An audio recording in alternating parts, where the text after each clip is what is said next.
అదరకొట్టే కారం రంగు రుచి ఆచి కారం పొడి. ప్రపంచ రాజకీయాల్లో ఇప్పుడు ఒకటే పేరు మారుమోగుతుంది. అదే డొనాల్డ్ ట్రంప్. రెండోసారి ప్రెసిడెంట్ గా ప్రమాణ స్వీకారం చేసిన మొదటి రోజే ఆయన ఇచ్చిన స్పీచ్ ఇంటర్నేషనల్ కమ్యూనిటీని ఒక్కసారిగా ఉలిక్కి పడేలా చేసింది. మన దారిలో ఏది నిలవలేదు అంటూ ట్రంప్ చేసిన ఆ ప్రకటన వెనుక ఉన్న అసలు ప్లాన్ ఏంటి? 19వ శతాబ్దపు మేనిఫెస్ట్ డెస్టినీ సిద్ధాంతాన్ని ఆయన ఎందుకు తెరపైకి తెస్తున్నారు? రెండో ప్రపంచ యుద్ధం తరువాత ఏ అమెరికా అధ్యక్షుడు చేయని సాహసం ఇప్పుడు ట్రంప్ ఎందుకు చేస్తున్నారు?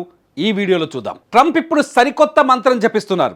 అదే గ్రీన్లాండ్ ని సొంతం చేసుకోవడం. ఒకప్పుడు పనామా కాలువను ఎలాగైతే వెనక్కి తీసుకుంటామని చెప్పారో ఇప్పుడు గ్రీన్లాండ్ పై కూడా అదే కన్నేశారు. సుదీర్ఘకాలం మిత్రదేశంగా ఉన్న ఒక భూభాగాన్ని స్వాధీనం చేసుకుంటామని ఒక అమెరికా ప్రెసిడెంట్ బెదిరించడం గత శతాబ్ద కాలంలో ఎప్పుడూ జరగలేదు. దీనిపై France president Emmanuel Macron Davos వేదికగా సీరియస్ వార్నింగ్ ఇచ్చారు. అంతర్జాతీయ చట్టాలను తుంగలో తొక్కుతూ కేవలం సామ్రాజ్యవాద కాంక్షతో బలవంతులు ముందుకు వెళ్తున్నారని ఆయన ఆవేదన వ్యక్తం చేశారు. నాటో కూటమి కూడా ఇప్పుడు ప్రమాదంలో పడేలా కనిపిస్తోంది. ట్రంప్ అనుసరిస్తున్న అమెరికా ఫస్ట్ ఎజెండాకు అమెరికాలో సపోర్ట్ పెరుగుతోంది. గ్రీన్లాండ్ ను సొంతం చేసుకోవడం యునైటెడ్ నేషన్స్ చార్టర్ ను ఉల్లంఘించడమే అని కొందరు అంటుంటే రిపబ్లికన్ కాంగ్రెస్ మెన్ రాండీ ఫైన్ మాత్రం మరోలా స్పందిస్తున్నారు. ప్రపంచంలో శాంతిని నెలకొల్పడంలో ఐక్యరాజ్య సమితి ఘోరంగా ఫెయిల్ అయిందని, అందుకే దానికి విరుద్ధంగా చేయడమే కరెక్ట్ అని ఆయన వాదిస్తున్నారు. ఇందుకోసం Greenland annexation and statehood act అనే బిల్లును కూడా ప్రవేశపెట్టడం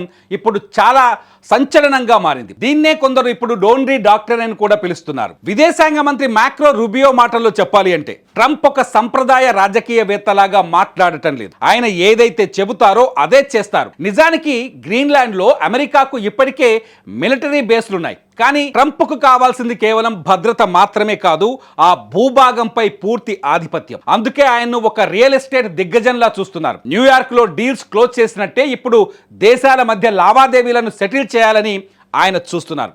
ఇరాన్ పై సైనిక చర్యల హెచ్చరికల వెనుక కూడా ఇదే ధోరణి కనిపిస్తోంది. ఇక నోబెల్ శాంతి బహుమతి విషయానికి వస్తే నార్వే ప్రధానికి ట్రంప్ రాసిన లేఖ ఇప్పుడు హాట్ టాపిక్. 8 యుద్ధాలను ఆపిన తనకు ఆ బహుమతి ఇవ్వకపోవడంపై ఆయన తీవ్ర అసహనం వ్యక్తం చేశారు. ఇకపై తాను కేవలం అమెరికాకు ఏది మంచో అదే ఆలోచిస్తానని స్పష్టం చేశారు. మేక్ అమెరికా గ్రేట్ అగైన్ అనే నినాదంతో ట్రంప్ చేస్తున్న ఈ మార్పులు ప్రపంచాన్ని ఏ తీరానికి చేరుస్తాయో వేచి చూడాలి. యూరప్ నేతలు మాత్రం ఈ జారుడుబండ రాజకీయాలపై చాలా ఆచితూచి వ్యవహరిస్తున్నారు. ఇవి ఇప్పటి వరకు ఉన్న అప్డేట్స్. ఇలాంటి మరిన్ని ఇంటర్నేషనల్ అనాలిసిస్ కోసం చూస్తూనే ఉండండి సుమన్ టీవీ.